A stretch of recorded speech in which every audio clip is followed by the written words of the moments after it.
Internet. This is Jennifer, and I am a frequent player on the Analysis Paralysis board game show. And 2016, I think we can all agree, has been kind of a terrible year for many different reasons. But one good thing about 2016 is that the board game scene was actually quite lively this year. I've probably played more new board games that I've ended up liking, more so than many previous years. So to close out this year, I wanted to do a quick list of my top 5 favorite board games of the year 2016. I'd like to mention that I am in the US, so for this list, I am only considering board games that were released in the United States in 2016. And I would also like to mention, before I get started, that no, I have not played every board game released this year. There's several games I've heard that are great that I have not had a chance to play yet, such as I hear Food Chain Magnate is wonderful, but it's basically been sold out here for months, so I have not gotten a chance to play it yet. So the official long title for this list is going to be the top 5 board games that were released in the United States that I personally played in 2016. To start us off, let's talk about deck builders. Deck builders have been a oversaturated genre for quite a while now. There's a lot of deck builders and they all really feel the same. So this game is on my list because it actually pushes the deck building genre in a new, interesting direction, and that is Mystic Vale. Instead of building a deck like most deck builders,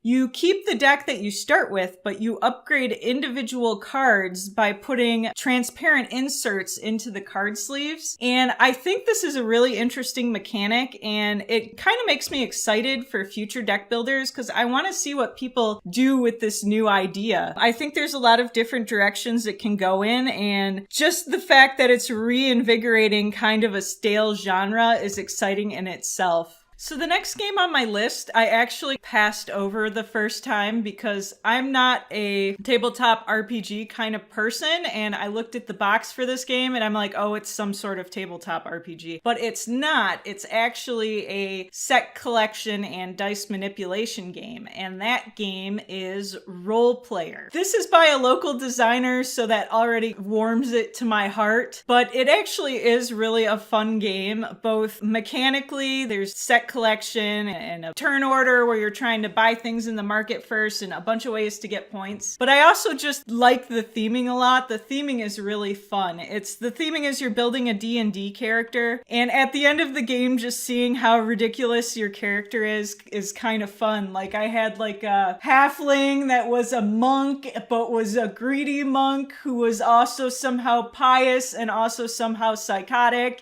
And just seeing the ridiculous character you come up with at the end of the game is really fun. So this next game is a Kickstarter game, and I actually find there weren't a lot of board game Kickstarters I was interested in this year, which is unusual because I've actually gotten a lot of games off of Kickstarter in the past. This one didn't interest me when I looked at it, but a friend of mine jumped in on it, and I'm glad they did because I really enjoy it. And this game is called New Bedford. This is a pretty standard worker placement game, but what really draws me in is both the theme, which is whaling, which is a new, interesting theme I've not seen done very much, but also the emphasis on owning buildings that are also action spaces, and you kind of own different action spaces and you get benefits for people using your action space. And while I've seen that in other games, this game really focuses on that, and it's a big part of this game. And I find it very fun, and I actually need to play more of this game because I enjoyed it so much, but I've only had the opportunity to play it a few times. So Alea recently started a new series, and it is the sequel to their Small Box series, and it is aptly named the Very Small Box series. And one of the first games in this series is by a designer that I love, Stefan Feld. And when I saw this game was coming out, it's one of the few board games I actually pre-ordered this year because I was so excited about it.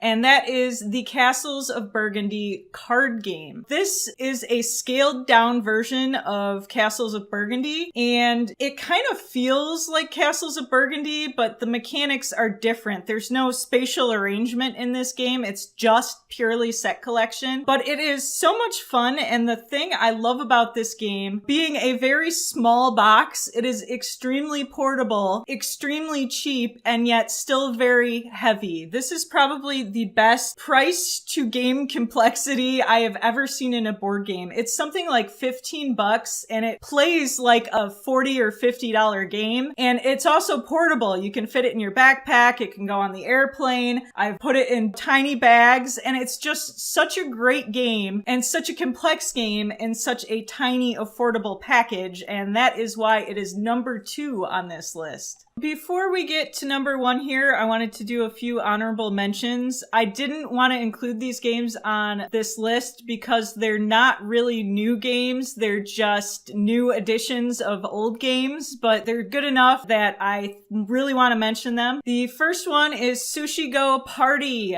This is the newest edition of Sushi Go, and it has all the same components as the original Sushi Go, but it adds a lot of new food items and different mechanics and different ways to set collect. And it also fixes a lot of the problems with the original game. In the original game, there was a problem with the desserts not really being distributed. This fixes that by having you spread out the desserts in different hands. And it also comes with a score tracker, which is great because we always had to get out the notepad and the pen to score Sushi Go before, and now we actually have a score tracker. And it's a great light party game, and I recommend picking it up. The other honorable mention this year is Codenames Pictures. I am a huge fan of the original Codenames, and it is one of the few games I can get my board game disliking extended family to play. And this version changes it up by having you match pictures instead of words. And it really changes the game because words have meanings that are solidified, but pictures are interpretive and artsy, so it actually really changes the game a lot. If you like the original Codenames, I recommend giving it a try because it's kind of the same game but with a whole new spin. And that brings me to my number 1 game, and I actually did not know this game was coming out. I saw it on the new arrivals shelf at my local board game store, and when I saw it, even though it was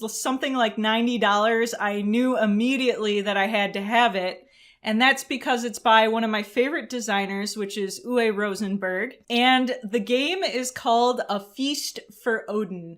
And I've played this game at least half a dozen times now, probably closer to a dozen at this point, and I absolutely love it. It basically takes the best parts of one of Uwe's previous games, Fields of Arla, and combines that with the best parts of one of his light 2-player games, and that's Patchwork. Much like Fields of Arla, you got a million action spaces that give you a million different paths to victory. Even though there's not too many elements that change out between games, no two games really feel the same because there's just so many different paths to victory. It also has a fun spatial element where you're trying to put your luxury goods and your goods into a grid in order to cover up negative points or get yourself extra income, and that part of the game is really fun. And the other thing that I really like about the game is that it brings back the asymmetric power cards from Agricola. That's one thing I was really missing in Fields of Arla and Caverna, were these asymmetric cards that I always thought were so fun in Agricola, and those are back.